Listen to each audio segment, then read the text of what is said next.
The heyday, so to speak, of serial murder was in the 70s and 80s. We had far more serial killers back then than we do now.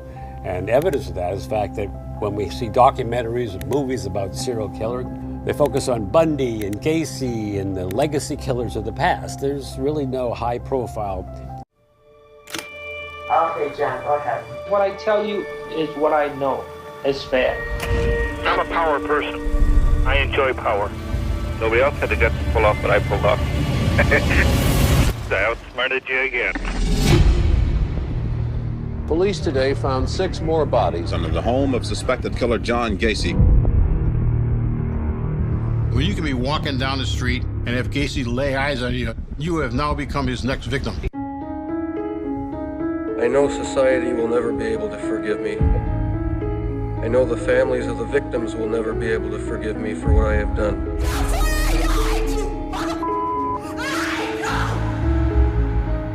Your Honor, it is over now. Welcome, all you true crime lovers. Sit back, grab that blanket and hot beverage, and prepare for another Saturday night of The Murder Show. Whose mind and story will we dive into tonight? Now for your host, Tim, and alongside him, his co-host, Criminology, Chris, and Classroom Jackie.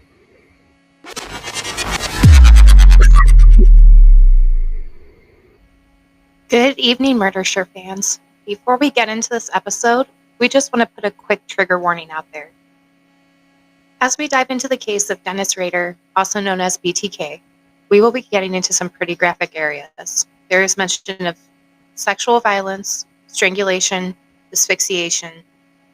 Children are involved in this, unfortunately, as well as many female victims and rape. If any of you have been affected or bothered or triggered by any of these, please do not listen to this episode. We really appreciate all of your support and everything you guys do for us, but we want you to take care of yourself and make sure you don't get triggered by these. Have a great night, and now over to Tim. What is going on? Thank you, Classroom Jackie. No problem. Welcome to another wonderful week here. It's our favorite time of the week, as we always say, Saturday nights. I know we got a little bit of a later start tonight, but that's all right. Had some things we had to take care of, so nothing wrong with a late start to set the mood tonight. Welcome to another episode here on The Murder Show. I'm your host, as always, Tim.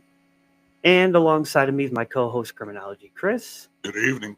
And Classroom Jackie. I love my brain. Hey, guys.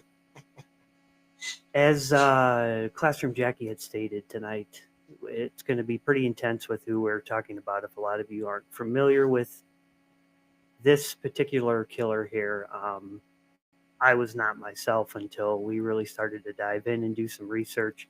Let's put it this way. We had about a 4-hour prep last night, and it's pretty intense. So, but we will cover all that eventually here. We'll get there. We technically wanted to. We could split this up in about a 2-part series. Probably, Chris said like a 4-part, but... There's a lot of information. Yeah. A ton. But it's good to see everybody up on the live stream there. And just want to make sure we do appreciate, follow, shares, and likes on all the social media. Everything keeps going up number-wise every week, and we appreciate that.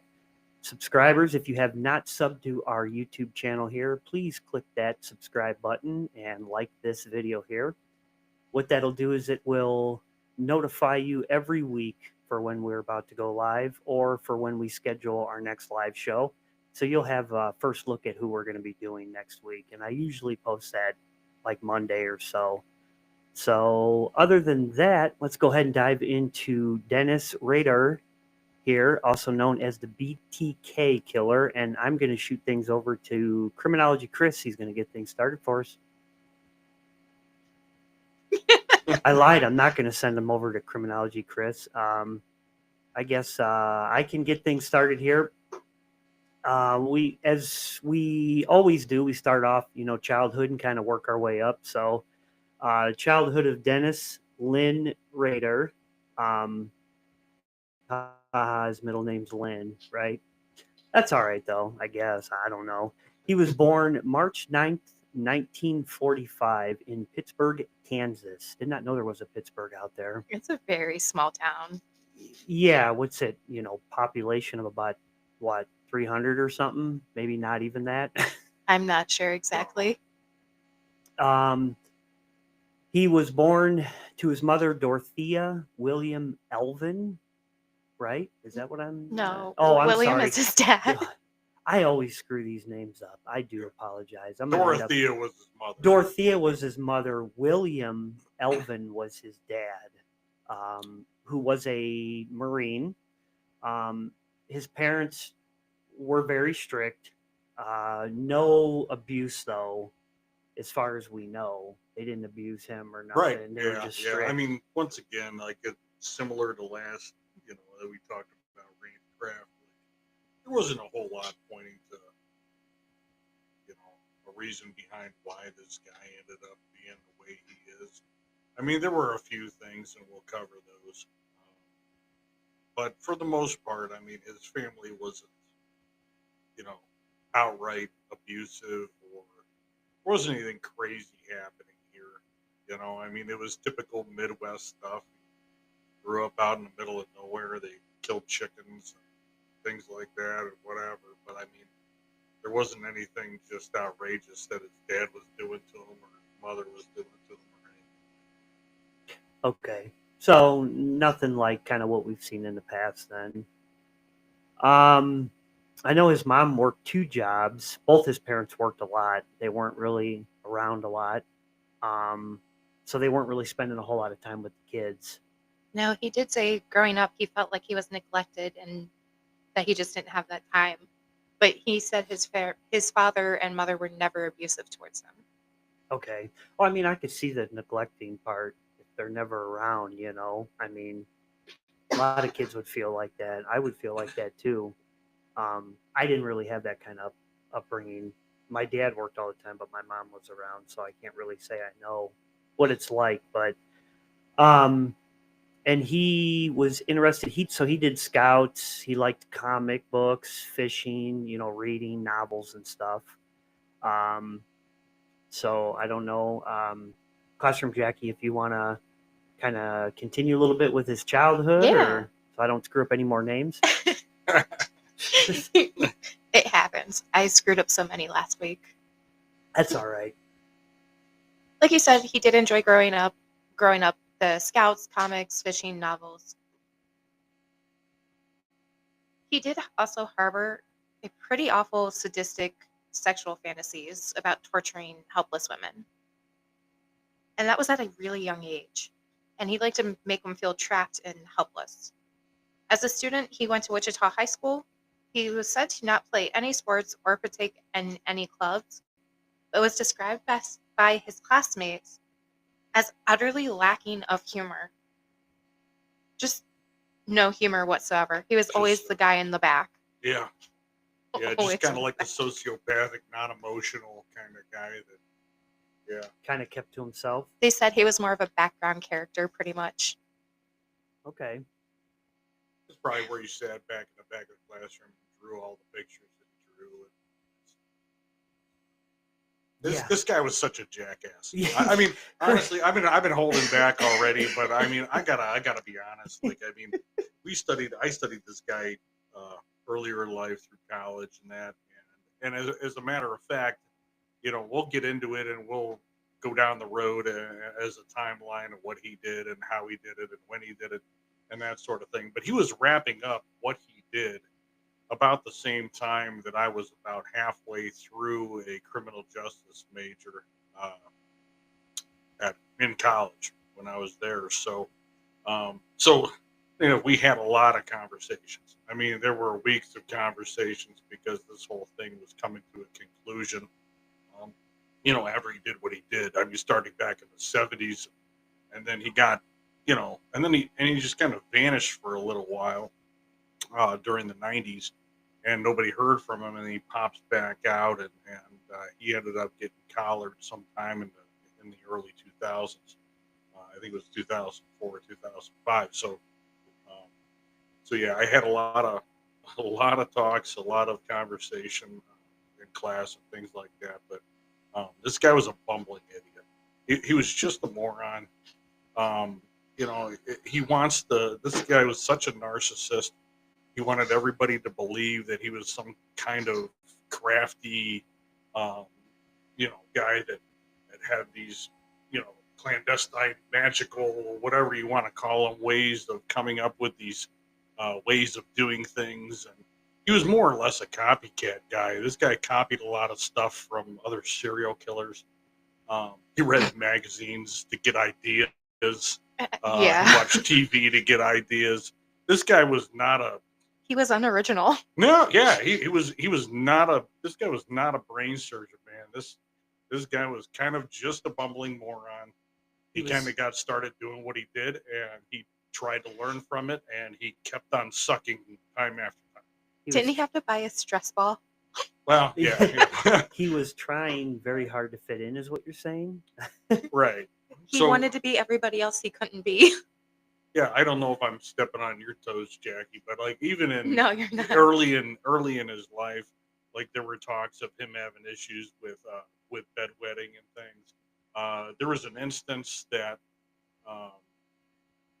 we researched, found out that there was a situation in which his mother actually got a ring stuck on her hand on a couch spring and was stuck in this couch and was helpless.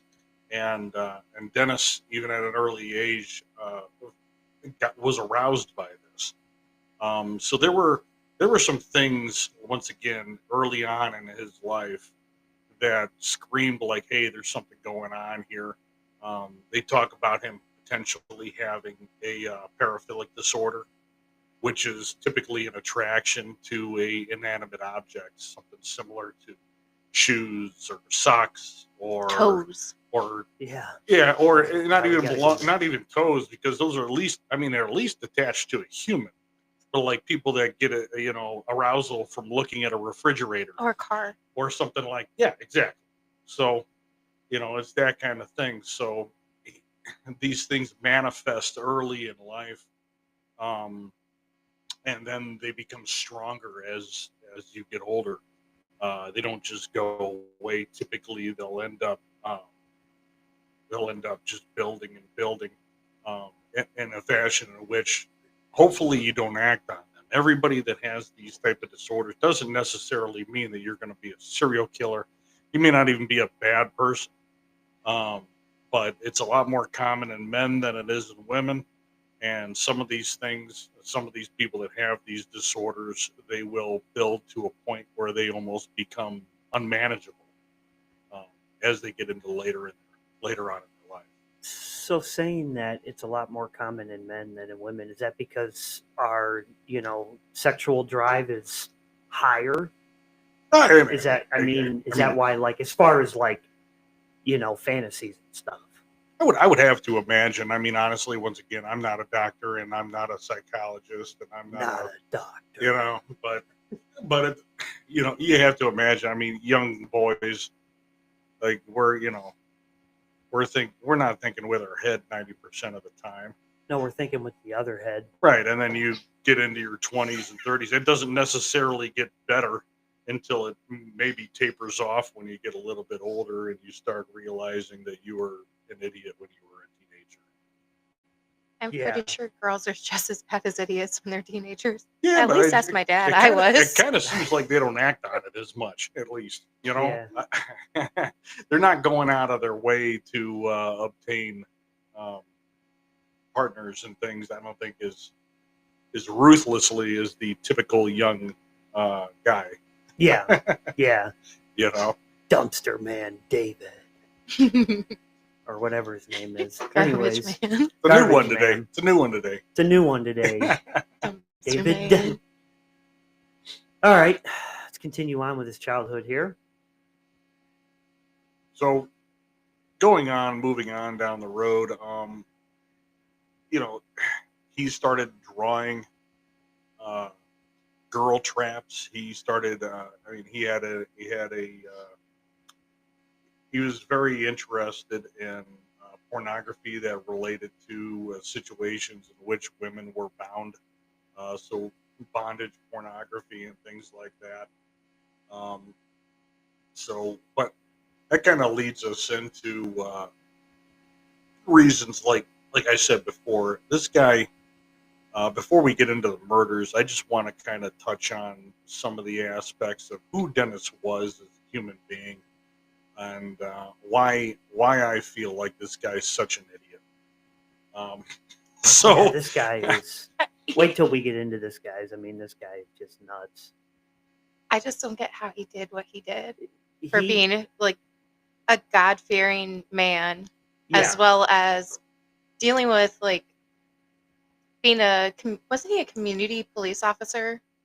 Yeah, he's the head of congregation of a church, and he I think he was in charge of Boy Scouts or Cub Scouts. He was a Cub Scout leader. That's scary. A Cub Scout leader. So this guy had a lot of good positions and roles in life. Kind of like Gacy. I mean, Gacy was a clown for kids' parties. Yeah, and he had a huge name in the whole community. But he was the head of a precinct.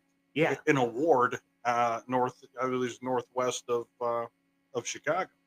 Yeah, you know, it's the same situation. Everybody looked at this guy like, "Oh, this guy's not bad. What are you talking?" There's no way he did it. Yeah, nobody would have suspected this guy, which speaks to possibly why this guy wasn't, nailed in the first place, because he was doing this stuff in broad daylight. It wasn't like he was doing this, ninja stuff where he was dressing all black and sneaking into people's houses when they were sleeping. Yeah. Like, I mean, this was like blatantly dumb, middle of the day, like you should have got caught. What the hell were you thinking? Sort of situations. Yeah, it wasn't like Kraft last week where he was driving around all night looking for people, staying up at night, Right. Yeah, this is not like one of those situations similar to Dahmer and similar to Kraft that we've talked about before, where this guy was preying on people that were obviously displaced or unattached to people in the community. These were people that were in his community. Exactly, a 3.5 mile radius from each other, too. Yeah, I mean, and these were people that had families sometimes had families that were maybe gone for a few hours that were coming back home to find this stuff, and these were people in like suburbia, man. I mean, there were people like next door that could have looked out their window and saw this dumb idiot, balding monk haircut guy breaking into the back of these people's houses. The Einstein wannabe. Yeah. It's kind of. I'm looking at his mugshot here. Yeah, I could see it. It's the hair for me. The hair. I don't know what he's got going on there, but he wasn't a little human being. I mean, this guy was a big dude. He was a big, tall, guy. He was everybody was very trusting of him because of how he approached them. Like, I'm here to do this. Hey, I'm checking this. Hey, have you seen this person?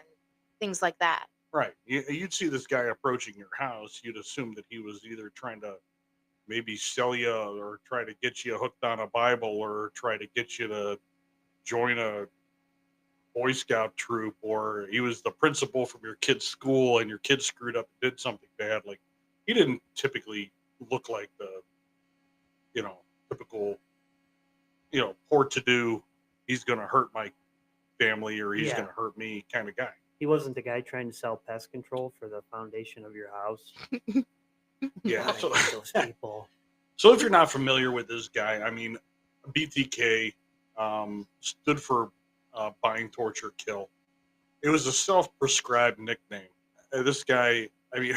I have the other nicknames he wanted to be known as. Yeah. You want to read them off? I do.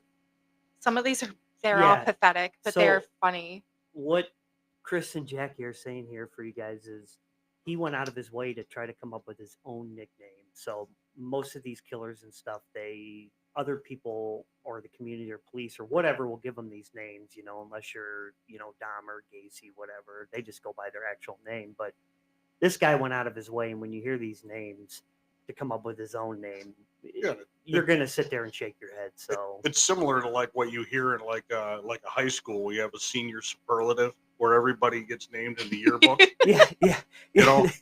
And that kind of thing where everybody's like, oh yeah, you're going to be the guy that's going to do great things in life, or you're the guy that's, gonna run the podcast show. I'm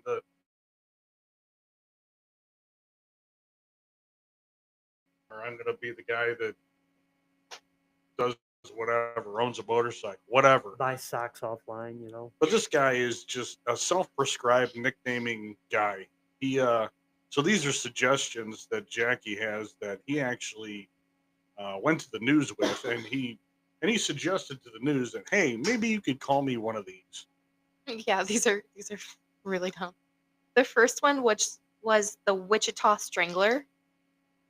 He wanted to be known as the Poetic Strangler, the Bondage Strangler, the Wichita Hangman, the Garrote Phantom. The next is the Asphyxiator, which sounds like a pest control company. It does. And then finally, he said, bind them, torture them, kill them, which was BTK at the end, which he started going as by himself.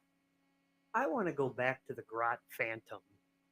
What in the fuck is the Garrote Phantom? Phantoms only come out at night, by the way. It's not during the day. What's Garrote? Garrote would be, in relation to strangulation. Like So the strangulation phantom? Asphyxiating people through using ligature and that sort of. I could see him trying. Okay, I could see like a town hall meeting, and people voting on how many yays do we have for Garrote Phantom. He would go, me. two nays and one yay, and it's the jackass in the corner that looks like Einstein. So. Yeah, no, he ended up landing on BTK, which he had his own cute little logo drawn up, in which the B of the BTK had nipples on it, and it looked like something that a fourth grader would draw. You can find it, and it is hilarious. It's absurd. It's like a kindergarten drawing. Nipples on the B. Nipples on the B. So anyway, I mean, without getting too deep into it, because once again, we'll go through all the murders individually, but this guy was basically, his thing was to strangle people. That's what he enjoyed. That's what he was after. That's what he intended to do. Whether or not he put an idea into these people's head that this wasn't going to happen and this wasn't going to be the thing that was going to take place, this was the majority of the reason why he was doing what he did. Because he, throughout his life, had an interest in women being bound and being helpless and that kind of thing. And that's what kind of drove him to commit the acts that he was trying to commit. He wasn't breaking into these houses to kill the husbands or the boys or whatever the case may be. In some cases he did, obviously, but that wasn't his intent. A lot of times he was after a specific female. This guy was stalking people for a number of days or weeks or what have you prior to, it was part of what he did. Like, he started off by trolling these people and just watching them go in and out of their houses. But anyway, I just thought I'd touch on that. That way you get an idea of why exactly he wanted to be called these things and why he suggested to the news that he should have these cute nicknames. So do you think, just from your point of view, do you think that maybe some of these fantasies and stuff that he was getting, do you think that could have somewhat come from that he never had parents around growing up?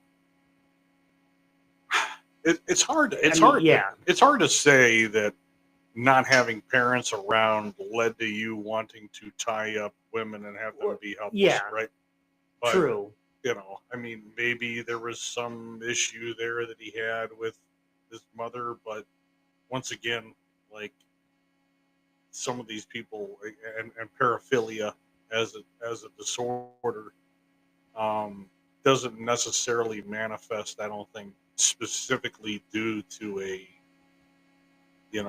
environmental situation that you have throughout your childhood. Yeah, it could have been multiple. And I don't think anything there points to this kind of stuff. Okay. I was just curious because, that's what we do on here. We try to get into the mind or whatever as best as we can. And we're not, doctors or professionals, but could have just been, wiring issue in the brain, as they say, Yeah. Well, if you look at him, he doesn't look like the smartest crayon, or not the smartest crayon, the smartest one in the bunch, or the sharpest crayon in the box. Yeah, he kind of looks. I don't know, when you look at him, and I'm looking at his mugshot from '05, but when you look at him, he just has that sick, kind of twisted look in his eye. You know how some of them have that look when you look at him? It's almost like they say, like you're staring right through him into his soul, Like they just look like they're dead, like just a death stare. Yeah. But his personality, though, once again, going back to why I feel he's a damn moron, is this guy is kind of like the type of guy that would show up to play racquetball and bring a damn golf club, and you can you can look at him in his face and you can just say, shit, that's him, that's the guy that, like, he's the window licker. Yeah, right. That's the guy that puts the cat in the dishwasher. Like, that's the guy that, it's just dumb things. So in addition to all these stupid things that we're going to discuss once again throughout the murders and what happened in Kansas at that time, this guy actually, once again, he wanted to follow in the footsteps of a lot of famous serial killers. So he actually wanted to have a murder barn instead of a murder castle. That was one of his things. Wow. So this guy wanted to have a red murder barn, and he wanted to lay it out just like a murder castle, but he wouldn't be able to afford a murder castle, obviously. So he just had to fall back to having just a barn, or a silo, I believe it was, where he wanted to have an office at the top, and he wanted to have a place where he could torture people and things. Yeah, he said office up there with a drawing desk, a desk, so he can sit there and write, and one light. Yeah, so he had his off-brand jackwagon murder barn that he wanted to have. This guy also submitted a lot of documentation to TV outlets and news outlets and that kind of thing. This guy could not spell to save his life. I found a letter.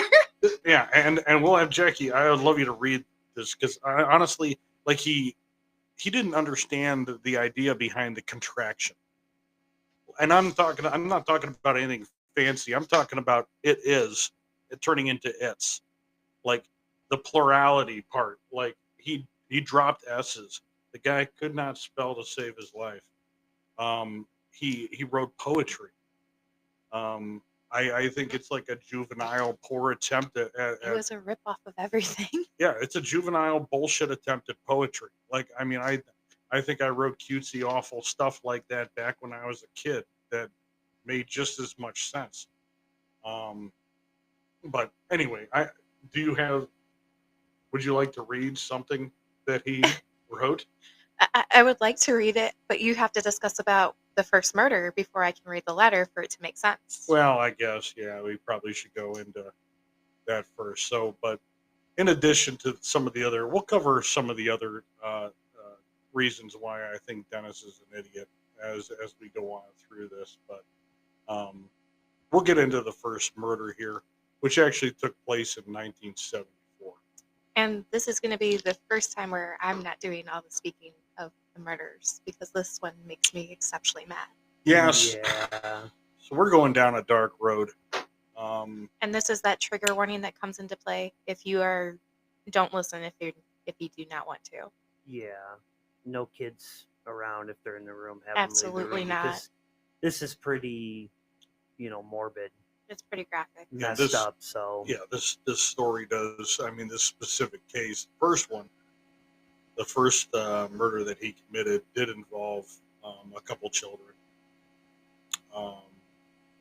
and it was the Otero family, and there was 4 children, I believe, total. There was 2 of them were not home during but this. 2 of them were not present during the time this occurred. Now, as I discussed earlier, this guy had a way of doing things in which he would go and he was in his own mind, he was brilliant. So he was studying these houses and trying to figure out his way in, and when they were going to be home, and when each person did what they did, and when they went to school, and when they went to work.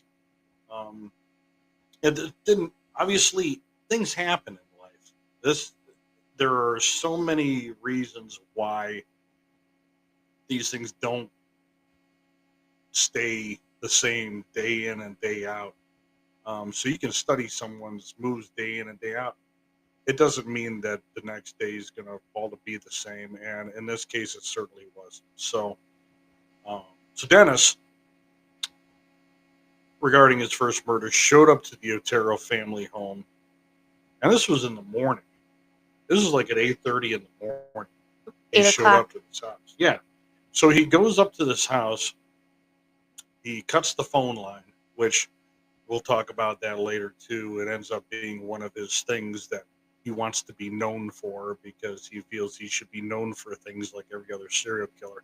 But he's probably going to reach out and make sure that everybody knows to know him for that. So he cuts the phone line, and then he goes to the back door, and the child comes to the back door, and I believe to let the dog out. And he didn't even know these guys had a dog. But he's been following them and watching them, right? Right. And Yeah. he doesn't know they have a dog. That's great. So he studies them because he's such a crafty guy, and he has no idea that this family has a dog.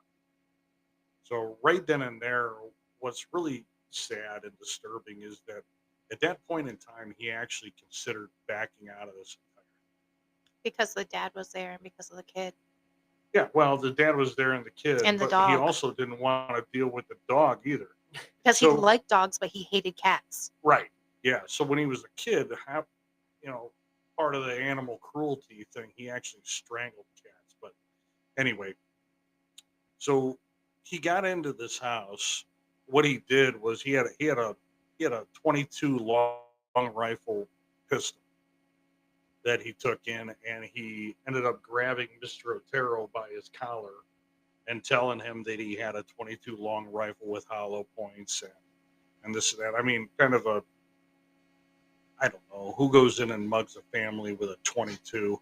I mean, it's kind of ridiculous. I was going to say, you said that's like a step above a... That's a step above a pellet rifle. Pellet rifle, okay. Right. So, I mean, that's the smallest little handgun you could probably find. It's probably quieter. And actually, a lot of murders are actually committed with 22s, because they say that a 22, if you get shot with one and it hits you, it actually bounces around inside of your body as opposed to going right through you, which ends up tearing up organs and things like that. Really? And actually could be more dangerous than just a 45, which is just going to go right through your body. Yeah. So, but he ends up grabbing Mr. Otero, and he ends up taking the family. I believe it was in 2 different rooms, right? Was. So he takes Mr. Otero and the wife, and he basically he tries to asphyxiate both of these people. He puts bags over their head. I think he initially tries to choke them, and this is one of his crafty things. He thinks he's brilliant. Everybody thought he was trying to torture people, but he was really just bad at strangling them. So no, seriously, like wait until you hear how awful this guy was. They actually found like multiple strangle marks on some of his victims, and were under the assumption that this guy was killing people or bringing them to the brink of death and then bringing them back. And everybody was like, "Oh, this guy's much more terrifying than honestly they should give him credit for," because that wasn't the case. He just sucked at strangling. I mean, he did get off on the strangulation thing. He used to do it to himself, the asphyxiation for his Sparkies. Oh, yeah. Right. Yeah. So he would bring these people like within to the point of passing out is what happened.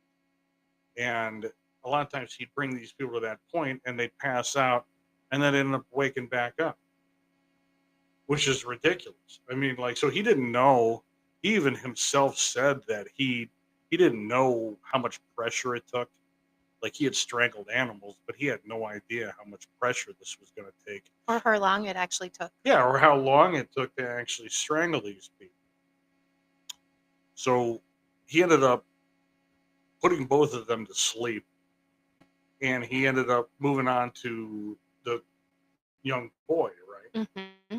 So, I mean, he went to Joseph, which I believe was 9 years old. Yeah. Joseph Jr. Yeah.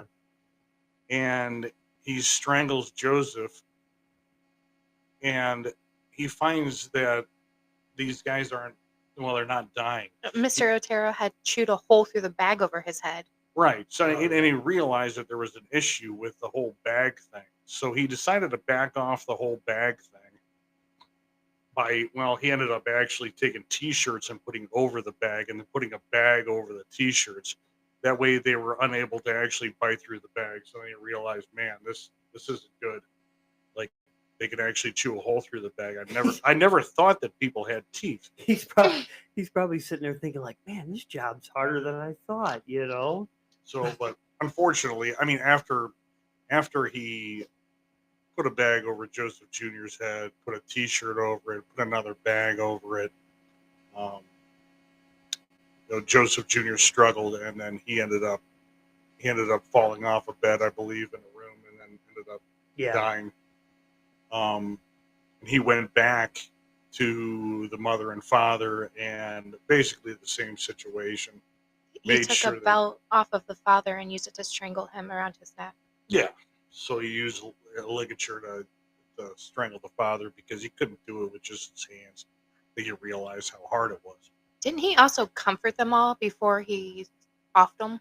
And that was a big part of it too, which was strange. This guy he got off really on the idea of people not suspecting him being who he was. When he initially broke in, he told them that he was trying. I think he was trying to get money. He was trying to get to California, and he was on the run from the Air Force because he has his Air Force parka on. So these guys, yeah, they thought he was just gonna break in, steal some stuff, and they're like, "Oh, here, take this, and take a couple of our objects laying around the house, take our money and leave, and get out of here." And when, lo and behold, the guy had the intent to actually strangle and kill them, but he didn't want them to feel that way. And actually, prior to this taking place, Mr. Otero had actually cracked a rib. So while he had initially bound these guys with first aid tape, like he put a pillow under Mr. Otero to make him more comfortable because his ribs hurt. They actually had an issue with the first aid tape because they said it was hurting their hands and cutting off the circulation. So Dennis, being such a swell guy, went and undid the first aid tape and used a cord instead. It was a shoestring, and then they complained that they were too tight, so he loosened them. Yeah. Right. So he didn't want to hurt their feelings under the assumption that he knew what he was doing. And that's the creepy side. Like, you're comforting your victims before you kill them. Because I think the biggest thing for him was the look of shock on their face when they realized that he had intent to actually take their lives, in addition to just tying them up and taking their stuff. I wonder if he almost had, for some reason, and I know this sounds kind of weird, but if he had a little bit of a heart, and that's why certain things bothered him. Well, you know what I mean? I don't know. I mean, that sounds. He was married and did have 2 kids. Right. Yeah, he was married. He was a family guy. He was a fantastic father, from what dedicated father, a church leader, all of that stuff. Yeah, but it's almost like, is he kind of going in and out like in multiple faces? Yeah, exactly. So Dennis actually referred to something that he described, he called cubing. And what he described as cubing was each individual side of the cube was a different face of Dennis. Like he's like, oh, I can be a family guy here, and I can be the murderer over here. Mhm. But he just turns the cube basically to be whatever he needs to be at any given time. Which, Okay. I mean, you could just say, like, Dennis, you're all of those things. Like, not only are you a father, but you're a shitty human being and a murderer at the same time. There's Yeah. no there's no needing to turn the cube. Like, you are good and you suck all the time. Yeah. Everything know? all in one. Yeah. Well, being a despicable human being, I mean, going down, like you said, this guy really got off on the fact that he was comforting these people and making them believe that nothing bad was going to happen. And when it did, the look of shock on their faces, he just enjoyed, uh, which is absolutely disgusting. Yeah. You know, and as we get to Josephine, this is probably the more disgusting part of this situation. She was only 11. I mean, Yeah. she was 11 years old. I mean, it's already, the kid was 9. Joseph was 9. I mean, that was just absolutely horrific. But what he did to Josephine, he told her that she was going to go be in heaven with her family. And I believe he initially, like, put her to sleep and carried her downstairs, right? He did. He put her to sleep and carried her downstairs and Yeah, then undressed her. He took her down to the basement, and what he did was he actually bound her. He actually took a noose and hung it over a sewer pipe. I think he said with 5 knots in it. Yeah, with 4 or 5 knots in it, whatever. I don't care how many knots there were. It's just disgusting. But what he did was he undressed her, I believe, at least the bottom half of her. And he took a knife to And her then- bra. Yeah. And then he took a knife to her. Yeah. And then he ended up actually putting the noose around her neck and hanging her. And as he hung her, he actually pleasured himself to it. Which, at the end of the day, after Charlie, the oldest son, was the one that ended up finding this crime scene, that actual act of him doing that in the basement with Josephine actually led to a collection of evidence that would inevitably end up putting him away for it. So it's disgusting. They ended up going in there to collect evidence. They took a few different samples, and it was the smartest thing that the police ever did. They went in and they took samples. They took scrapings off the concrete. I believe that there was some DNA evidence on her. Yeah. And that they collected, and they collected like a powder. They froze some, and then they put some in liquid, and they saved this for 30 some odd years. Yeah, that was really smart. Yeah, it was semen that was Doesn't- on her bottom part. Yeah. Doesn't DNA like that over 30 years in a liquid break down? No, definitely not if it's frozen. I mean, you have hospitals today, one of which out in, towards Cleveland, that actually stores semen samples. There's guys that are going to pass away that will store semen samples for their families, so their wives have an opportunity to have another child in case they want to have another child that belongs to that guy. He might be dying of cancer or something like that. So, like, there's a way of preserving this information, which it's a damn good thing that they did. Yeah, I think that's the same hospital you're talking about that a couple years ago. If you remember, they had their, what was it, coolers all break. Oh, yeah, the Yeah, they refrigerators. shut down, and there was a big ordeal. Yeah, with all of that semen. Yeah. God, could you imagine that what you're trying to transport, move all that, What happened? The semen, it's fine. I can't. It's awful. That's crazy. Yeah, the legal issues behind that. Oh, yeah. Yeah, by far. But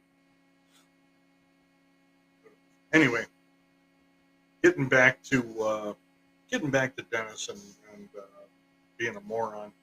So Chris has been dying. So He's gone so deep into this. He has been dying to what is it? Bash him. Yeah, but I can't think. Roast him. It's like our own roasting show of Dennis here, you know. Yeah. In addition to not being able to spell, wanting to have a murder barn, being terrible at poetry. I mean, every time this guy went in and actually tried to kill somebody, he did something spellbindingly stupid. In this specific case, he actually went and stole the family's car after the murder had taken place, and he actually drove it to a grocery store and left it there. And then his stupid ass realized that he left his knife there. So I got to go back and I got to get my knife. So he gets in his own car and drives back to the Otero's house, parks his car and goes outside, and lo and behold, his knife is where he cut the phone line. I mean, he hadn't even interacted with anybody yet to even be stressed out. Yeah. You know, and he's already like just leaving stuff at crime scenes. Once again, during this period of time, there isn't a whole lot of DNA evidence, you know, and issues with fingerprinting and all this kind of stuff, these fancy ways of finding people that ended up becoming commonplace now. But still, this guy was just leaving stuff laying on the ground. Yeah, and they also said, I remember too, when he originally got into the house, Otero family had told him they can have the keys to the vehicle, but it's out of gas just about. And he still ended up taking it, knowing that it was pretty much out of gas. Yeah, they apparently didn't have a whole lot of money. Yeah, but it's just like, dude, you're so stupid, you know? They already told you it's pretty much empty. And he's like, I'm going to steal it. I'm gonna take your car to the grocery store. Yeah. You know, it's like, oh my gosh.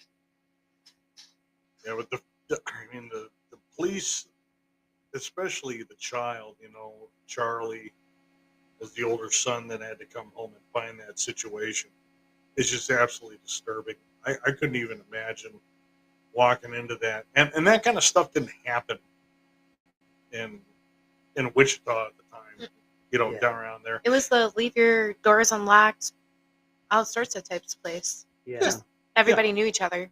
Well, even in the early 70s, I think there was a lot more of that because the media wasn't just blowing things out of proportion and covering a lot of this stuff, or maybe it just wasn't happening as often. I have to imagine that it was happening as often. They just didn't publicize it as much, and people didn't know about it, honestly. Probably, yeah. You want me to go on to the next one? Or you want me to read that letter? Oh, I want you to read the letter. So that was his first murder that he had committed. That was. And he did do a couple more in there, but we're not going to cover all of them, obviously, because there was a bunch. Yeah. So now you're going to read this letter. His letter, or is this a poem? This is his letter that he wrote. So this is a letter, and this has to do with the Otero family? Does. Okay. All right. So brace yourselves. This one's going to be fucking wild. In October 1974, 9 months after the Otero family murders, the Wichita Eagle's Don Granger received an anonymous call, presumably from the Otero killer himself. The call directed him to a mechanical engineering textbook in the Wichita Public Library. Excuse me. In the book, Granger found a letter claiming credit for the killings of the Joseph Otero family and promising more victims. The authenticity of the letter was not in doubt since it contained all the details the police and killer would only know. This letter, and this is a little excerpt of it, started out by saying, the killer wrote that the three individuals being questioned, because they did arrest somebody for this, and they had confessed at the time that the three people who were arrested did not do it, and it wasn't them. Yeah, I don't think that there was a possibility for the three guys that, you know, were initially interrogated for this murder could have been present at the time of the murder. No. So I think the prosecution dropped it anyway. But at the same time, old Dennis, being a crazy narcissist and having a massive ego, couldn't stomach the idea of somebody being taking credit for what he had done. Mm-hmm. Gotcha. So there is a lot of misspellings in this, and it is not me mispronouncing things. It is horribly It's misspelled. Dennis. It's not Classroom Jackie. I love my brain. It's Dennis. I write this letter to you for the sake of the taxpayer as well as your time. Those 3 dude you have in custody are just talking to get publicity for the Otero murders. They know nothing at all. I did it by myself and with no one's help. There has been no talk either. Let's put this straight. The killer provided details of the crimes and crime scene that were not published in the newspaper at this time, and I have not found online, and I don't want to read them. The next expert. That was Classroom Jackie. Gone down a hole. Excerpt. I'm sorry this happened to society. They are the ones who suffer the most. It's hard to control myself. You probably call me psychotic with sexual perversion hang-up. When this monster enter my brain, I will never know. But it here to stay. How does one cure himself? If you ask for help, that you have killed 4 people, they will laugh or hit the panic button and call the cops. I can't stop it, so the monster goes on and hurt me as well as society. Society can be thankful that there are ways for people like me to relieve myself at time by daydreams of some victims being tortured and being mine. It a big complicated game. My friend of the monster play putting victims number down. Follow them, checking up on them, waiting in the dark, waiting. The pressure is great, and sometimes he run the game to his liking. Maybe you can stop him. I can't.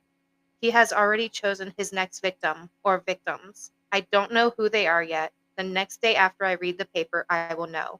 But it's too late. Good luck hunting. Yours truly, guiltily. Although the letter wasn't signed, it contained a postscript. P.S. Since sex criminals do not change their M.O., or by nature cannot do so, I will not change mine. The code word for me will be find them, torture them, kill them. BTK. You see, he added again. They will be on the next victim. I think he has a hard time with the apostrophe S on the end of There the was no commas. Contractions like I just left the building. Yeah. So many run-on sentences. Yeah. Absolutely awful. It Zero has lifesavers. it entered my body, like wow. So hopefully nobody's IQ dropped over there. Because mine sure as hell did. Yeah. Oh, it was awful. Yeah, so in addition to the things that this guy was responsible for, he also once again, he would enjoy stealing things from people because early on he actually did some breaking and entering, in which he really got off on the idea of taking other people's stuff or going into other people's houses and handling their stuff. Didn't he used to take cups and drink water out of them and then wash them and put them back? So he was the evil guy that came into your house to drink your water. I have to know. Yes. How is anybody going to know that you took a drink out of their cup and drink water after you washed the cup and put it away? You should have put lipstick on first. Come on, let's give these people that live there the benefit of the doubt. They might have had a DNA kit in the closet. We all carry those, right? Chris, you got a DNA yeah, in the kit 70s, I think that was pretty common, right? Yeah. It's like, COVID kit, DNA kit, That's what I always kept. Yeah, but this guy, once again, he would steal stuff from people. He used to hide them around his house. And also, I believe he hid at that a lot silo, of stuff. that farm at his parents' house. Mm-hmm. I think he hid a lot of it. In his hidey holes. Yeah, he called them his hidey holes. That's so childish. Where he would, such a kid. I don't know what he was doing with removing the register or something like that on a cold air intake and sticking it somewhere. Where his hidey holes were exactly in the house. But even after the Otero murder, I think he got a little nervous. He destroyed a lot of the stuff that he had actually procured or had or drawings. He had at one point thrown the Otero watch, but he did keep a couple things because it was found later down the road when he got caught. Right. So this guy had a bounty of people's things that he decided to keep. In addition to his own nickname, he also used to he actually referred to his methodology and his frame of mind as being referring to it as Factor X.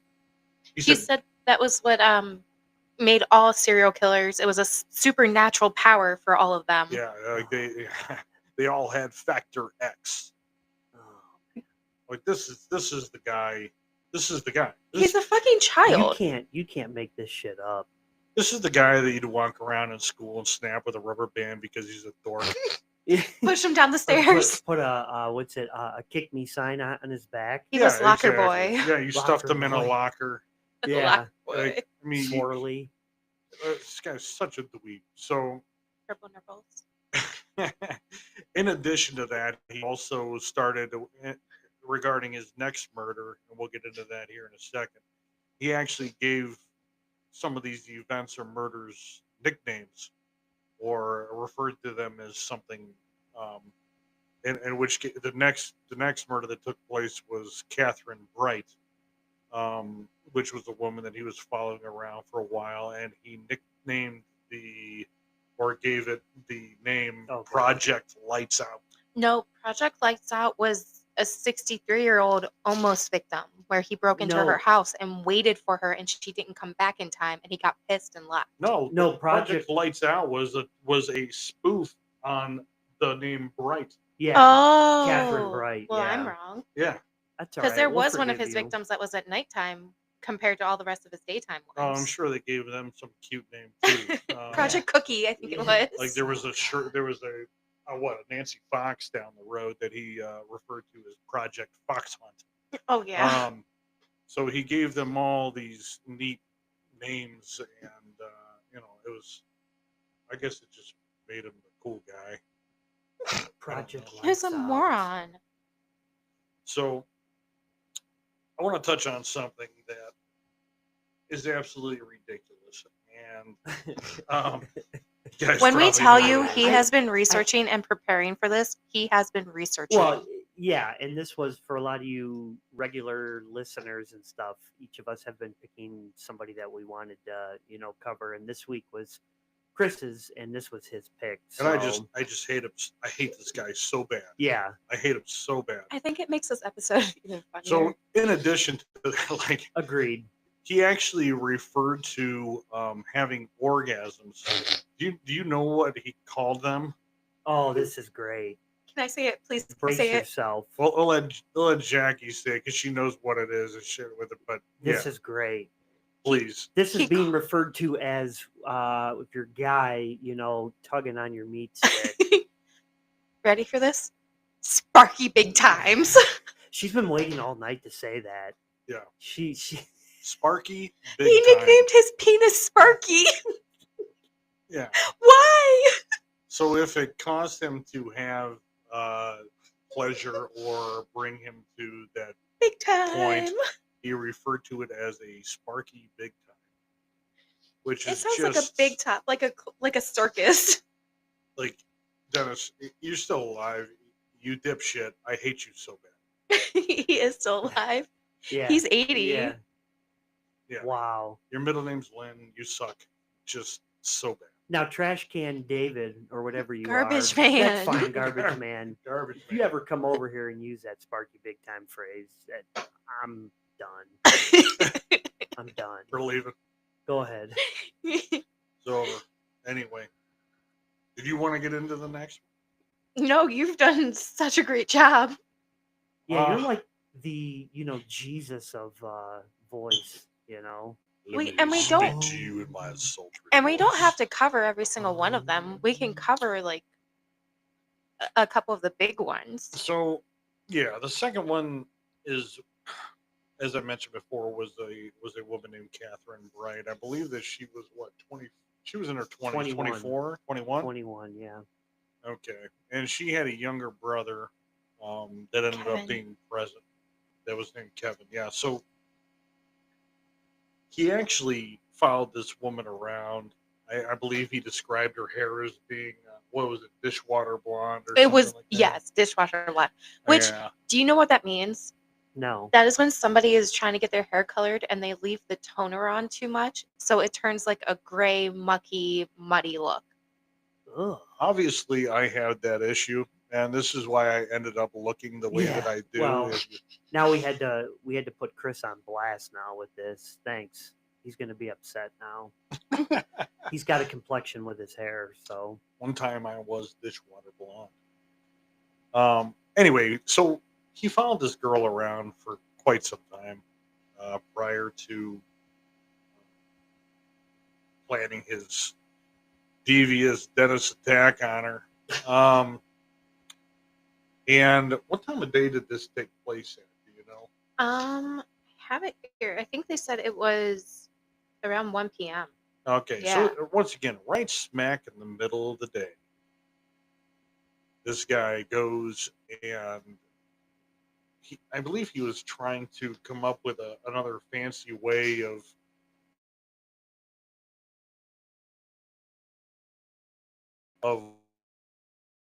or oh my car broke down or oh I just want to According to Kevin, the intruder, which was Rader, obviously, right.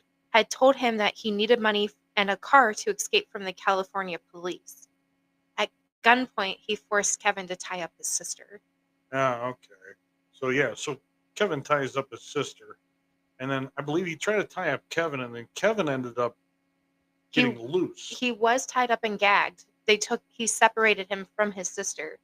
Yeah. A few minutes later, the man tried to strangle Kevin with a rope, but Kevin resisted and was shot twice, once in the head and once in the mouth. Well, he initially shot him in the head, and then he thought that Kevin died when he shot him in the head. Probably shot him with that same He crappy laid there. gun. He Yeah, it laid was there and a- pretended he was dead until he heard his sister struggling. Well, yeah, and then his sister was old Dennis was over and messed with his sister, and he came back too, and he heard Kevin actually moving and found he was alive, so he went back and he got into a struggle with Kevin, and he ended up shooting him again, and from my understanding, it actually shot out a couple of his teeth because he shot him in the mouth. Yeah. When police went to the crime scene, they found 2 of Kevin's teeth. Right. So he ended up shooting Kevin in the mouth. Once again, I believe He also cut his leg on a door jam. Well, yeah. Dennis did a lot of dumb things. So he went back and started attacking Catherine again. And like once again, bumbling moron. Like this isn't like ninja shinobi shit here. You know, this is like bumbling moron Dennis, like trying to get it done and failing miserably. You shot a guy in the head and he didn't die. Yeah. The hell is the matter with suck. you? Yeah. And yes, that was with that same 22 that he shot him with. And there actually were multiple cases, I believe, if you look it up, where a 22 has actually shot people in the head and has bounced off of their skull or has traveled around underneath their skin on the skull and not actually penetrated their head because due to the fact that it's such a low caliber. But anyway, and I think there's probably was an angle involved and all sorts of, I don't know, I'm not a ballistics guy. But so he went back, was trying to kill Catherine again. And I believe Kevin actually got up. Didn't he just run out of the house? He did. He escaped and got help for his sister. And then this was not associated at the time with BTK. They just thought it was an intruder for a robbery went bad. Right. So Dennis, being the asshat that he is failing miserably at trying to actually choke out this woman. So what he does is he pulls out a hunting knife. I believe it was an 8-inch hunting knife, and he stabs her 11 times. Yeah, it was. Jeez. It was that same knife that he used to cut. All of his victims had this in common, where he would cut every single one of the phone lines. That's because he's Dennis. He's a crazy, Oh, yeah, devious phone line And cutting. didn't he leave the knife at the Ortera house? Yeah, but he went back and got it. Yeah. Yeah, I just got Same that knife. already. Yeah. Were you here? Yes. Were you here? I'm I love my brain. I'm preparing my brain to continue my reading so I don't mess up, okay? Oh, okay. Oh, All right. okay. All right. So she's. Plus, I'm responding to our fans. Oh, okay. Sorry, folks, for pulling her away from you guys. Oh, yeah. So anyway, Social media manager at work. Kevin ended up running I believe, across the street. He ended up flagging down a guy, ended up getting the cops called. The cops showed up. Dennis fled. And I believe he actually tried to steal their truck, but I think he grabbed the wrong keys. He did. He took the wrong keys. He ended up taking the car keys that were stuck behind, like in front of the truck, and grabbed those and tried to get in the truck, but couldn't. But they found blood on the ground from him. Yeah, so this idiot couldn't get a truck to start because he grabbed the wrong damn keys. So he ended up running across town or wherever back to his car, Mm-hmm. I believe. So the cops showed up. Unfortunately, Catherine. They were able to rush her to the hospital, but she succumbed to her injuries. I think 3 hours later or something like that, she ended up unfortunately passing away. But Kevin did live, and I believe that he has actually done shows. There is, there's a movie, and then also with the Ortera family, Charlie, the 15-year-old who survived. There is a full-blown documentary calling "I Survived BTK," and it follows him around. Really? Yeah. I'm gonna have to check that out. It's pretty good. Pretty good. So, and anyway. then 3 years after her, he did another murder. Right, which was that Shirley Vian or Shirley, what was it, Relford or something like that? Shirley Vian, no, it was Nancy Fox in 77. Yeah. Shirley Vian December in 8, 90, in December. Yeah. That was 3 years. Shirley Vian was in March prior to Nancy Fox. Yeah. Yeah. I They didn't both were in find 77. They briefly mention her, but it's nothing like big like they did with Fox, because he gave her a nickname. Shirley Vian was actually a large story. She was? Yes. Oh. Shows you what my thing printed. Yeah, actually, Shirley, that story was, Dennis actually went to her house. I believe he actually had the intent to kill somebody that wasn't Shirley. He did, and then he saw the little boy. Right. I remember this one. Oh, yeah, I remember this one. This one made me want to strangle him. Yeah, this one's sad too. Yeah. This is really. It's not as bad as sad as the Otero family, but it is still absolutely awful. Yeah. Well, you want to talk about it? Dennis originally was not planning on killing Shirley Vian. He came across her after he witnessed one of her sons outside. He had a picture of his wife and, at the time, baby daughter in his wallet, and used it to lure the child and say, "Have you seen this person?" To actually show the child his own wife and child's actual picture. And then he walked the other way and watched where the child went and walked up to the house. Shirley Vian wasn't supposed to be there that day. She was homesick. Extremely sick, too. Jeez. Yeah, right. He showed her the picture of the family as well, and then ended up forcing his way in. Shirley Vian had 3 children. All of them, one of them was 8, the rest of them were under 8. The 2 boys and then a little girl. BTK, Mr. Rader, decided to put them in a closet I would in the never bathroom. call him Mister. He's a douche. Don't ever. I fucking don't. do that. I don't. He doesn't deserve Dumbass Mr. Dennis. Yeah, dumbass Dennis. I like that. Dumbass Dennis. Does not deserve Mister. No, that means No, Dad. don't. Oh no. No. We can't call him Dad. No. All right, don't do dumbass that. Dennis. Shit. Dennis took the children and shut them in the bathroom. But with that side where we said how he comforted the Ortera family, he gave the kids blankets, pillows, books, and toys, and a snack to make sure they were good. While he then took their mother and bound her feet and ankles, undressed her. I believe that didn't she throw up and Yes. She did while he was choking her. Yeah. He was Yeah. choking her. She threw up, and then he gave her water. Yeah, what a Yeah. nice guy. Yeah, he's such a Like- nice, Just an gentleman. accommodating. I'm gonna Yeah. strangle you. Oh crap! You threw up. Here, have some water. I'm gonna Yeah. strangle you again. Are you thirsty? What kind of water? You got any bottled water in the fridge? He bound her, tortured her, killed her. She was found, I believe, with a bag over her head. like draped over it pretty much. The shit of it is with this guy, he says BTK. Obviously, once again, self-prescribed nickname, you douche. Anyway, but he just he wasn't really torturing anybody. So like this guy was a little bit different than the guys we've covered in the past. This guy was not like cutting people open. He was not removing organs. He was not dismembering people. He was not. His idea of torture was the helplessness. That's what he got off on. That was his idea of torture, was the point where they were bound and they were unable to prevent what was going to happen. That was his idea of. It was more of a mental torture than anything, because once again, Emotional abuse. and maybe somebody can correct me if I'm wrong, but I do wholeheartedly believe that this guy was not a criminal mastermind. He was not bringing people to the edge of death and then bringing them back like some sort of torture expert, like you'd see in a freaking movie. Yeah. This guy just sucked at what he was doing. Yeah. Yeah, it's, I don't know. I feel like at certain points he was almost panicking, like we had talked about before, almost panicking when they almost get there. Oh, and he's stupid too, so he probably thought, "Oh, okay, well, all right, well they're knocked out, so they're dead, even though they were just unconscious, Right. and then they come back to again." He probably had no idea that maybe you check for a heartbeat or something like that. He probably didn't even know what a pulse was. No. He's like, my fingers hurt.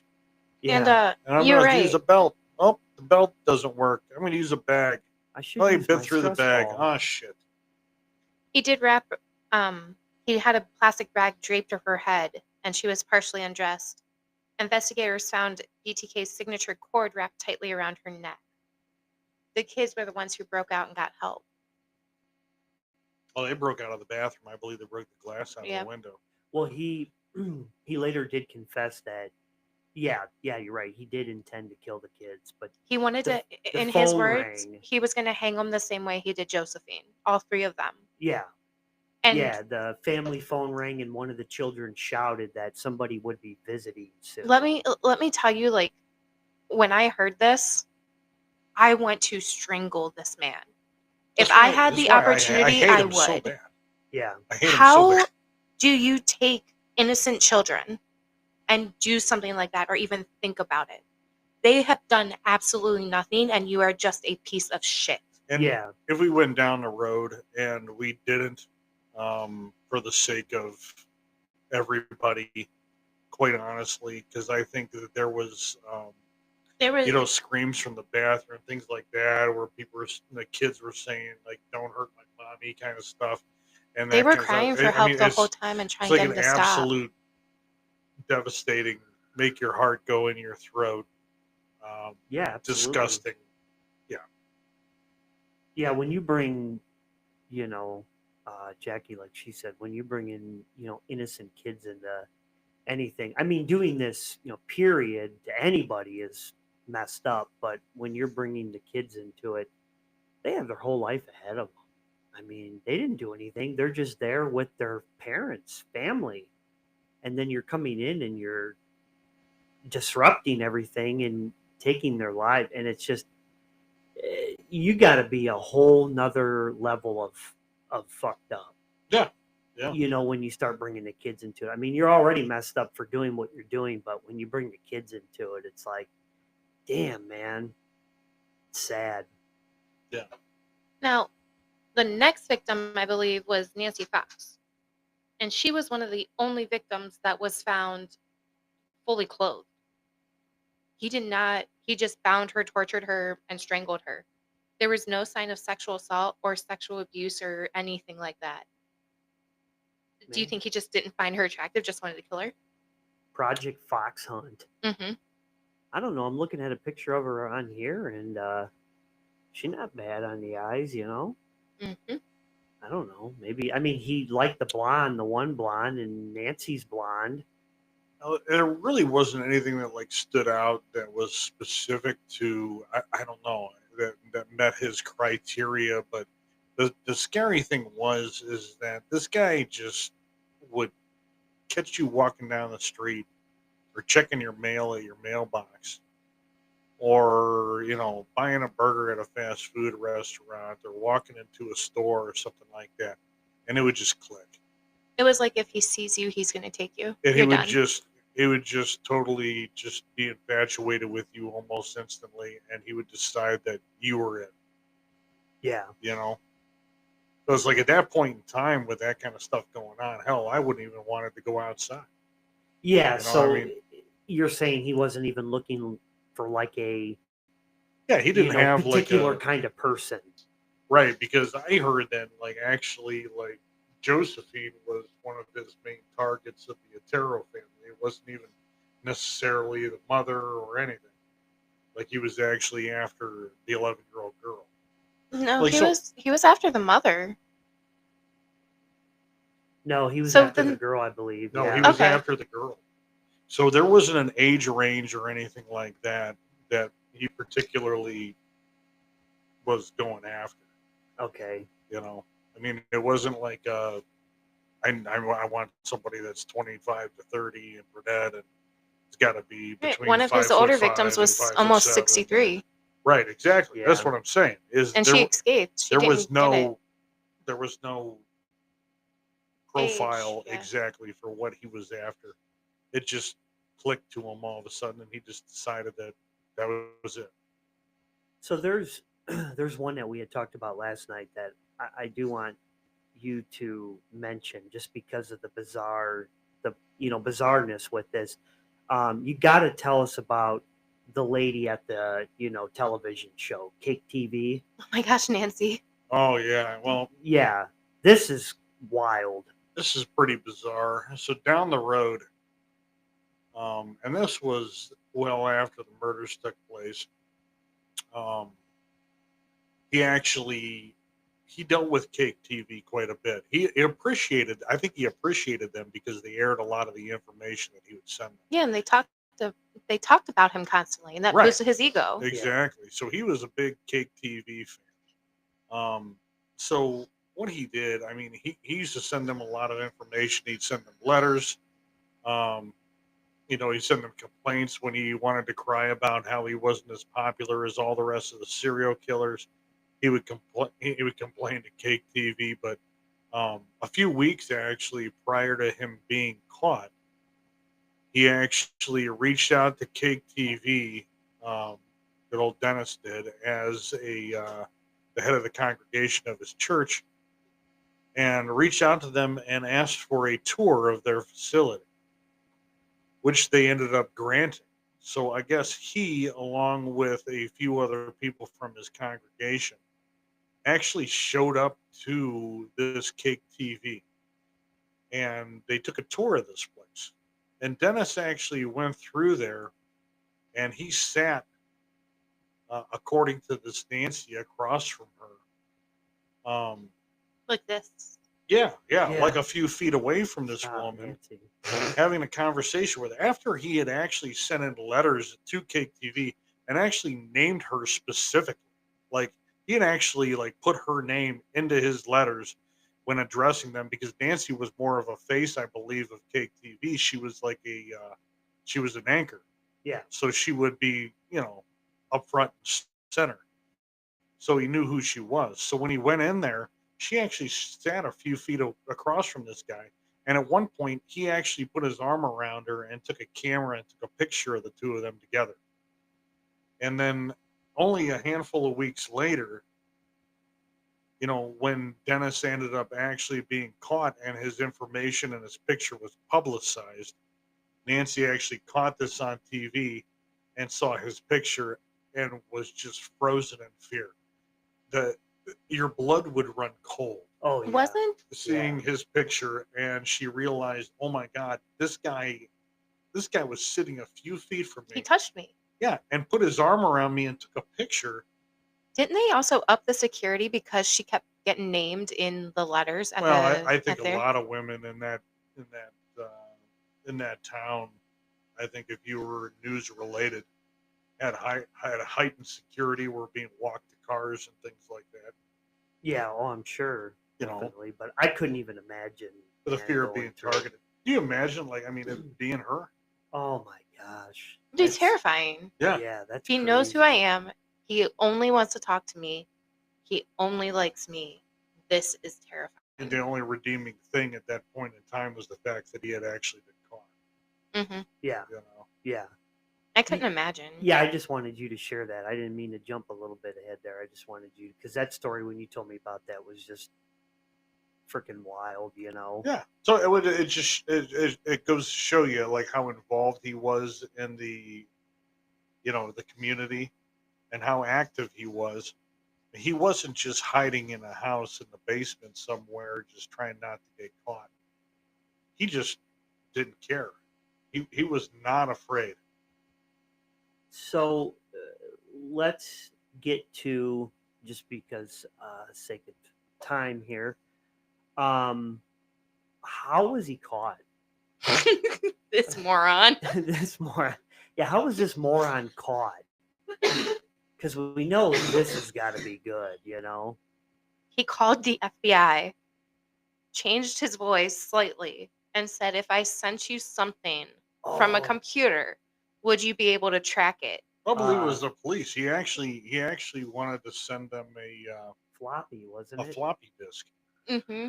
And he's like, well, I send you a floppy disk, but he actually wrote out, he actually asked them, he basically said, hey, be honest.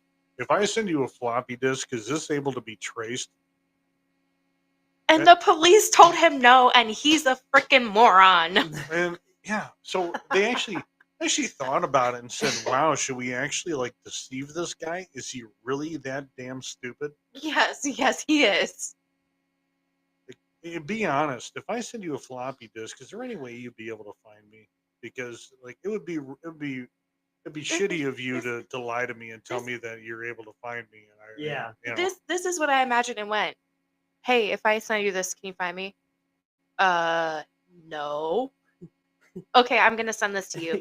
Yes, we're gonna catch this stupiditor. So Dennis Rader in his glory sends over a floppy disk to police.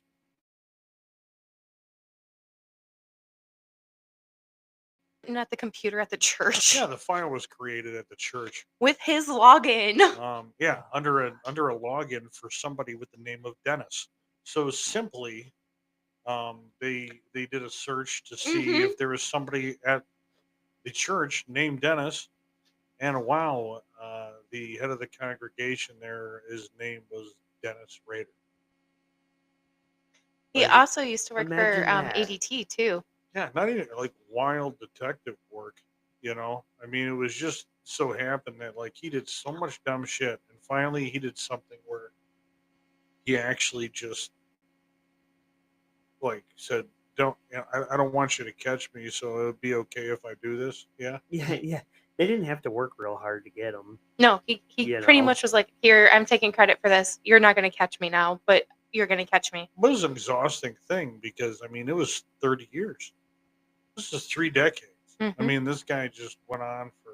And he went on a hiatus too at one point. Wasn't it like 7 years or 9 years? Oh, at least I think it was 13 or 14. It was a long time. It's from like 91 until 2004.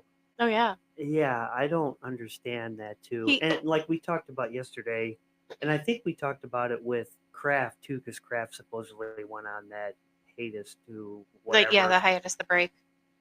But I guarantee you he was still doing stuff during that time. Oh, it had to be.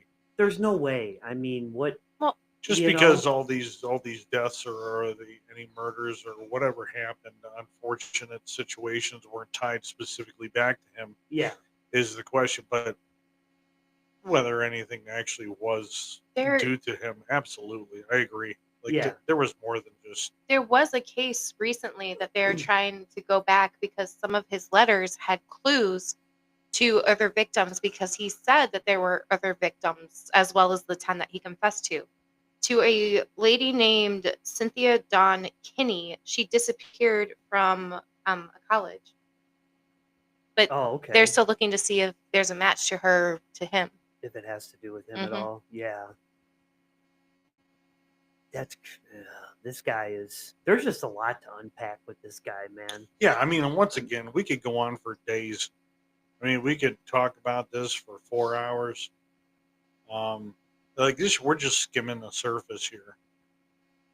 And I learned a lot because, like I said, I didn't really know too much. I mean, I had heard of him before, but I didn't know too much. So researching him and learning a lot from you with him is just like, I mean, I'm going to watch some of the stuff on him now because this shit is just, like I said before, you can't make this up. I mean, this guy was flat out fucking stupid, dude. Yeah. Like, I mean, honestly, like I listen to this, like watch the Netflix specials. Watch, some of the other podcasts and things. The Monster podcast regarding Dennis Rader was just unreal. They And did a these are some very of our good sources job. that helped us out with this research. Morbid as well. Yeah, Morbid, an awesome podcast. Those girls rock. Yeah. They're just shout out to them. They are freaking awesome. Even I they'll never love them. hear us, but Yeah, shout out to them. I hope they do one day because they are fantastic. And Yeah. the Love amount them. of knowledge that they had and sources that they listed were huge help for us to Yeah. do all this research. We couldn't have done it without things like them. Yeah, they're awesome. It's cool, the true crime community kind of that all of us podcasters have and stuff, and Yeah, like there's lots of Reddit groups, Facebook groups, things like those, and yeah. you can find all sorts of information now. So since we do this every show, it's time to rate on the fucked up scale of 1 to 10, 10 being the most fucked up and 1 being boring. Chris, I'm going to start with you since this was your pick. What are you rating this jackass? It's hard. I hate him so bad. I gotta say 11. Damn, going above it. I'm going off the scale for DLR here. Can we just call him Danny Lynn, like a girl? Danny Lynn. I just yeah. Danny Lynn. Danny Lynn. I have such a disgust for this human. I can't even say that he's a human being. This monster. So he's an animal. So in 11, he's definitely fucked up, but are you going 11 not so much? I mean, yeah, he's fucked up, but because he's so stupid? Well, yeah, I thoroughly enjoy the fact that he was just a bumbling moron and found some crazy way of getting away with all the shit he did with being as dumb as he was. But the children is what gets me. Yeah. That's what he had on Dahmer and Kraft and all these other guys, and it just the kids, man. Just this guy's not even human. No, he's not. Classroom Jackie, what do you rate this guy? 1 to 10? So DLR is a huge narcissist. And just in case there's ever a chance of him hearing this, and I don't want his ego to go like huge through the roof, I'm giving him a 3. Just because he's such a fucking moron. He couldn't figure it out. He involved children, but he's also a fucking narcissist, so he's not getting anything better than that from me. Okay. Well, we were talking about it last night too, and you guys were saying that you can actually write this guy, and he will tell you everything because he loves that. I have not found the address lately because there used to be able to, but I don't know if you can now. Even his interrogation was braggery. Was it? Like, really? I mean, you listen to this guy. They said he talked for hours after they actually got him to admit who he was. And then he just talked for hours as if he was proud of it. There wasn't an ounce of remorse out of this guy. And from my understanding, even during his trial, the guy, during victim statements and things like that, actually shed a tear or something, which I call bullshit. It was a forced tear. Yeah, I Do you know how you can tell if it's a real tear or not? If it's from the left eye, it's a real tear. If it's from the right, it's wrong. Really? Yeah. I didn't know that. Mm-hmm. I don't know that I digest that. Criminology Chris is like, I am going to disagree there. That's fine. You can disagree. My right eye can cry, and it tells the truth. My right eye tells the truth. It's got truth serum forever. Truth serum forever. I knew because he cried out of his right eye. Remember that out there, guys. You got to cry out that right eye, you know. So 3 for you. Wow. Okay. I'm trying to figure out in my head this guy is. There's no right or wrong place because he's just so. 1, he's a moron. 2, he couldn't figure this shit out. And 3, he's a piece of shit. She gave him a shitty rating because he's a narcissist, which is actually kind of funny because he actually probably would appreciate that he gave him a terrible rating because of what he had done. You know? Probably. So like, but you gave him an 11, so he's going to be like, stupid. "Oh yeah, I'm at the top of the scale because I surpassed it." but it's because he's such dog shit. Yeah. Like, it's just. I'm kind of battling around in my head here trying to think, but I'm probably going to give this guy like a 9. He's fucked up and he involved the kids, which is just, freaking disgusting. Anybody that does that is a piece of shit and deserves to just be shot on sight. But it's how stupid he is that gives me a little bit under a 10. Just because he's so stupid and he tried too hard. It's like that kid in school trying real hard to fit in with the jocks. Yeah, yeah. And you never are. I'm sure other killers out there were just like at the time, like, what the hell with this guy, Like, well, there was wasn't there another strangler around the same time as him too, that was doing the same things? Oh hell yeah! Throughout that period of time, there was a bunch of. And there were some copycats. One guy admitted to it. He was a contractor. He said he wasn't BTK. Like, wrote a letter to the victim's family, said, "I wasn't BTK. I'm not BTK, but I admire him and I wanted to copy him." Oh God! And that probably grew his head. Mm-hmm. DLR, Dick Lickin' Ricky, Danny Lynn. Danny Lynn. His name is Danny Lynn. But so anyways, wow. So yeah, a lot to unpack and unfold with this guy. So hopefully you guys enjoyed tonight's, episode. But as always, want to plug all the social media. Classroom Jackie here is our director of all, social media platforms across the board. Any questions or anytime you ever want to send in anything to the show, it all comes in and goes directly through her. We also hit 80 followers on our TikTok while we were sitting here. Followers on the TikTok, and we're just a few away from 100 on Facebook, if I remember correctly. 2. We are 2 away, guys. So, help us get there so we can go live. Yes. So if you don't follow us, Murder Show on Facebook, please go over there, like it, and of course the YouTube channel. I am trying to grow that for sure. We're at 35. So if you don't already sub to it, click that button, subscribe, hit the thumbs up there, like it, and share it. What that'll do is that will notify you anytime we go live or anytime I schedule a show for the following week.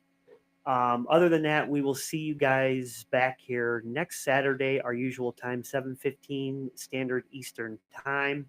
I believe the week after that, we are going to be off due to some stuff we got going on. We might have to move it to a Sunday. We might move it to a Sunday. We'll let you know. Spooky Sunday. Ooh. But anyways, guys, enjoy the rest of your Saturday evening. Thank you for being here with us. We do appreciate everybody here. And if you don't already, you can find us on all the major streaming platforms, iHeartRadio, Spotify, Apple Podcast, all that wonderful jazz. So, Criminology Chris, anything you want to say to the viewers before we dip out? It's been fun, everybody. I've been a little more vocal this evening. We do like it. Don't be BTK. We do like I was it. going to talk to everybody. Classroom Jackie, anything you want to add before we head on out? Don't be stupid. Don't try to be BTK. It's not going to happen. People are morons.